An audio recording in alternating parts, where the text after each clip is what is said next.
o'zida taylayman. Agar shu video 10 mingta like olsa, mana shunday Davay, video qilamiz. Agar sen shu yerdan taylasang, men senga 50 ming shu kartanga taylab beraman. O'lib qolsang men javob bermayman lekin orqangdan. Shu yerdan taylaysan, o'lib qolsang men javob bermayman senga. Hozirning o'zida mana shu yerdan taylayman. Aqling jetimi 50 ming rubl shunday kartama taylab beraman. Men shunday kartanga taylab beraman. Shuncha xalqning oldida aytaman. Nashul shu yerdan taylasa borib suvga men 50 ming rubl nashun kartasiga taylab beraman. Gapga javob ha? Gapga javob. Davay. Hozir mana shunday taylayman, ketdim.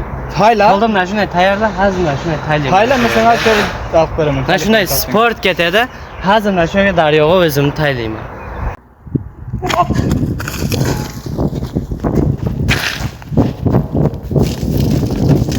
Sen hozir taylamoqchisan, Hozirning o'zida taylayman. Agar shu video 10 mingta like olsa, mana shunday taylaganimda kelgan pulning chegini chiqaraman. Ikkinchi videoni ko'ringizlar. Laqaylarda bo'lmagan ishni men qilaman. Jo'xani bilgan biladi, bilmagan o'zi biladi.